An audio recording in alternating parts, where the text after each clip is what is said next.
ನಮಸ್ಕಾರ ಸ್ನೇಹಿತರೆ, ಪೈಲೂರ್ ಯೂಟ್ಯೂಬ್ ಚಾನಲ್ಗೆ ಸ್ವಾಗತ.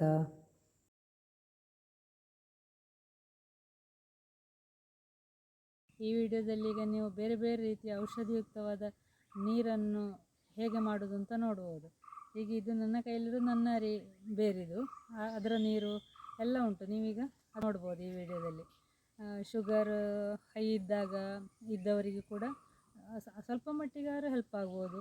ಮತ್ತು ಬೇರೆ ಬೇರೆ ರೀತಿಯಲ್ಲಿ ನಮ್ಮ ಶರೀರಕ್ಕೆ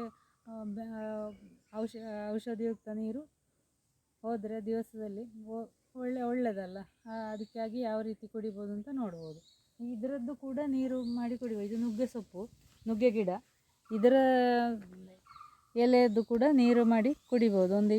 ಇಷ್ಟೆಲ್ಲ ಹಾಕಿ 1 ಲೀಟ್ರ್ ನೀರಿಗೆ ನೋಡಿ ಇಷ್ಟು ಹಾಕಿದರೆ ಕುಡಿಬೋದು. ಒಗ್ಗರಣೆಗೆ ಹಾಕೋದಾಗಲಿ, ದೋಸೆ ಮಾಡೋದಾಗಲಿ, ಪಲ್ಯಕ್ಕೆ ಎಲ್ಲ ಇದರ ಸಾಂಬಾರೆಲ್ಲ ಮಾಡ್ತೇವಲ್ಲ, ನೀರಿಗೆ ಹಾಕಿ ಕೂಡ ಕುದಿಸಿ ಕುಡಿಬೋದು. ಒಂದಿಷ್ಟೆಲ್ಲ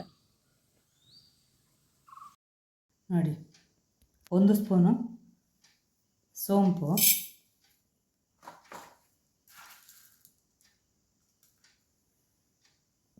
ಅರ್ಧ ಸ್ಪೂನು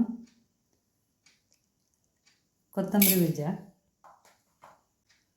ಅರ್ಧ ಸ್ಪೂನು ಜೀರಿಗೆ, 1/4 ಸ್ಪೂನಿಗಿಂತಲೂ ಸ್ವಲ್ಪ ಕಡಿಮೆ ಅರಿಶಿನ ಪುಡಿ, 1/4 ಸ್ಪೂನು ಮೆಂತ್ಯ ಪೌಡರು,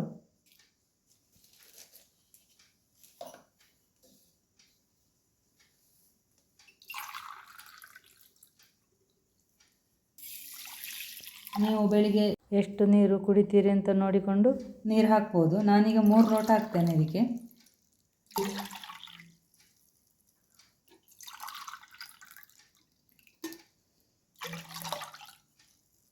ಈಗ ಇದೆಲ್ಲವನ್ನು ಹೀಗೆ ಹಾಕಿಟ್ಟು ಮುಚ್ಚಿಟ್ಟುಕೊಳ್ಳುವ. ನಾಳೆ ಬೆಳಿಗ್ಗೆ ಇದನ್ನು ಸೋಸಿ ಕುಡಿಬೋದು.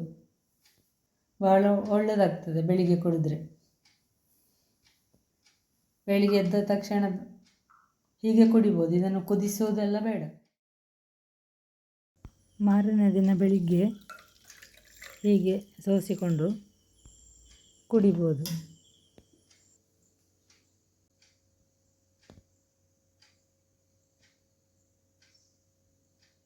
ಇದು ಹಾಗಲ ಎಲೆ, ಇದು ಹಾಗಲಕಾಯಿ ಆಗ್ತದಲ್ಲ ಅದರ ಬಳ್ಳಿದು. ಹೀಗೊಂದು ಎಲೆ ಕೊಯ್ಕೊಳ್ಬೇಕು. ಚೆನ್ನಾಗಿ ತೊಳೆದು ಕ್ಲೀನ್ ಮಾಡಿ ಹಾಗೆ ಪಾತ್ರಕ್ಕೆ ಹಾಕಿಕೊಂಡು ಎಷ್ಟು ಕುಡಿತೇವೋ ಅಷ್ಟು ನೀರು ಹಾಕಿಕೊಂಡು ಚೆನ್ನಾಗಿ ಕುದಿಸಿಕೊಳ್ಬೇಕು. ಮತ್ತು ಅದರಲ್ಲಿ ಸುಮಾರು ಆರೋಗ್ಯಕ್ಕೆ ಉಪಕಾರಿಯಾಗುವಂಥ ಅಂಶಗಳಿದೆ. ಇಮ್ಯುನಿಟಿ ಪವರ್ ಇರ್ತದೆ. ಹೀಗೆಲ್ಲ ಸುಮಾರು ವಿಟಮಿನ್, ಮೆಗ್ನೀಷಿಯಮ್, ಹೀಗೆಲ್ಲ ಹಲವಾರು ಆರೋಗ್ಯಕ್ಕೆ ಉಪಯೋಗವಾಗುವಂಥ ಅಂಶಗಳು ಧಾರಾಳ ಇದೆ. ಹಾಗೆ ಇದನ್ನು ಯಾವಾಗಲೂ ಒಂದೇ ರೀತಿ ಕುಡಿಯೋ ಬದಲು ಚೇಂಜ್ ಮಾಡಿ ಕುಡಿಬೋದು. ಇದೀಗ ಚೆನ್ನಾಗಿ ಕುದಿಲಿ. ಕುದ್ದ ಮೇಲೆ ಅದು ಎಲೆಯನ್ನು ಕೂಡಲೇ ಸೋಸಿ ತೆಗೆದು ಬೇಡ. ತಣ್ಣದ ಮೇಲೆ ನಾವು ಕುಡಿಯೋದಲ್ಲ, ನಮಗೆ ಎಷ್ಟು ಬಿಸಿ ಕುಡಿಲಿಕ್ಕಾಗ್ತದೆ ಅಷ್ಟು ಬಿಸಿ ಕುಡಿಬೋದು, ಇಲ್ಲ ತಣ್ಣಗಾದ ಮೇಲೆ ಕುಡಿಬೋದು. ಹಾಗೆ ಅಂತೇಳಿ ಕೂಡಲೇ ಅದನ್ನು ಎಲೆ ತೆಗಿಬೇಡಿ ಕುದೀತು ಅಂತೇಳಿ. ಅದು ತಣ್ಣಗಾದ ಮೇಲೆ ನಾವು ಕುಡಿಲಿಕ್ಕಾಗುವಾಗ ಎಲೆ ತೆಗೆದು ಕುಡ್ಕೊಂಡು ಆಯಿತು. ನೋಡಿ, ಇದು ಕುದೀತೀಗ, ಇದನ್ನು ಆಫ್ ಮಾಡುವ. ನೀವು ಬಿಸಿ ಬಿಸಿ ಕುಡಿಯೋದಾದರೆ ಈಗ ಕುಡಿಬೋದು, ಹಾಗೆ ಇಷ್ಟಪಡೋದಾದರೆ. ಇಲ್ಲ ಸ್ವಲ್ಪ ತಣ್ಣಗಾದ ಮೇಲೆ ಕುಡಿಯೋದಾದರೆ ಹಾಗೆ ಕುಡ್ಕೊಳ್ಬೋದು. ಈ ಕುಡಿಯುವಾಗ ಎಲೆ ತೆಗೆದು ನೀರು ಕುಡಿಬೋದು. ಇದು 10-15 ಒಣ ದ್ರಾಕ್ಷಿ ತಗೊಂಡಿದ್ದೇನೆ. ಇದನ್ನೀಗ ಒಂದು ಪಾತ್ರಕ್ಕೆ ಹಾಕಿ 3 ಲೋಟ ನೀರು ಹಾಕ್ಕೊಳ್ತೇನೆ.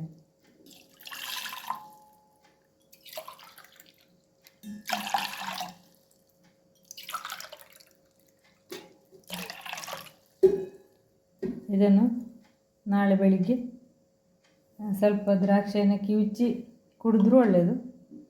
ಹಾಗಾದರೂ ಜಗ್ದಾದರೂ ನೀರು ಜೊತೆಗೆ ಕುಡ್ಕೊಂಡ್ರೆ ಆಯಿತು. ಈ ಮಕ್ಕಳಿಗೆಲ್ಲ ವೀಕ್ನೆಸ್ಸು ಎಲ್ಲ ಆಗಾಗ ಆಗ್ತದಂತಾದರೆ ದಿವಾಸಲಿ ಇದನ್ನು ಕೂಡ ಕುಡಿದ್ರೆ ಆರೋಗ್ಯಕ್ಕೆ ಒಳ್ಳೆಯದು.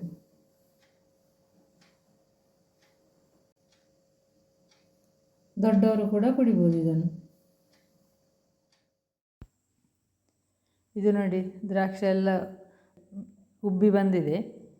ಈಗ ಇದನ್ನು ಕಿವುಚಿ ನೀರಿಗೆ ಹಾಕಿ ಮಿಕ್ಸ್ ಮಾಡಿ ಆ ಥರವೂ ತಿನ್ಬೋದು, ಅಥವಾ ಚೆನ್ನಾಗಿ ಕಿವುಚಿ ಸೋಸಿ ಕೂಡ ನೀರು ಕುಡಿಬೋದು.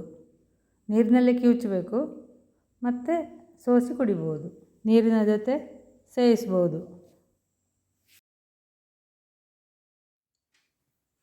ಇದಕ್ಕೊಳ್ಳಿ ತುಳಸಿ ಎಲೆ, ಇದು ಬ್ರಾಹ್ಮಿ ಅಥವಾ ಒಂದಲಗ. ಹೀಗೆ ಇದನ್ನು ಕೂಡ ನೀರಿಗೆ ಹಾಕಿ ಕುದಿಸಿ ಕುಡಿಬೋದು. ದಿವಸದಲ್ಲಿ ಯಾವಾಗ ಕುಡಿತಿದ್ರು ಇದೇ ನೀರನ್ನು ಕೂಡ ಕುಡಿಬೋದು. ಇದನ್ನೀಗ ಒಂದು ತಪ್ಪಲೆಗೆ ಈಗ ಹಾಕಿಕೊಂಡು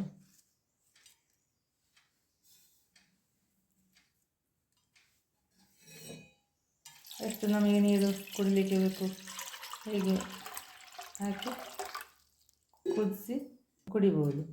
ಇದರಲ್ಲಿ ಬರೀ ತುಳಸಿಯಲ್ಲಿ ಆದರೂ ಅದು ಆಗ್ತದೆ, ಬ್ರಾಹ್ಮಿ ಮಾತ್ರ ಅಂದರೆ ಬ್ರಾಹ್ಮಿಯೂ ಆಗ್ಬೋದು, ಅಥವಾ ಎರಡು ಇದ್ದರೆ ಅದೇ ಎರಡನ್ನು ಹಾಕಿ ಮಾಡ್ಬೋದು.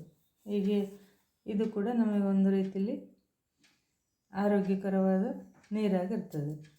ಬೆಳಿಗ್ಗೆ ಖಾಲಿ ಹೊಟ್ಟೆಗೆ ಕುಡಿಯೋರಿಗೂ ಇದು ಹೆಲ್ಪ್ ಆಗ್ಬೋದು. ಆಗಾಗ ನೀರು ಕುಡಿಯೋರಿಗೂ ಕೂಡ ಈ ಥರ ಮಾಡಿ ಕುಡಿಬೋದು.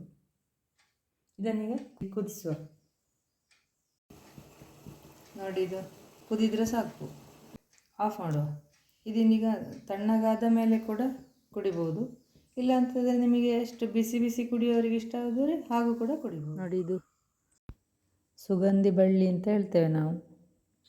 ಬಳ್ಳಿ, ಈ ಬಳ್ಳಿ ಇಲ್ಲೊಂದುಂಟು, ಇಲ್ಲಿ ಹೀಗೆಲ್ಲ ಅಲ್ಲಲ್ಲಿ ಉಂಟದು. ಅಲ್ಲಿ ಒಂದುಂಟು.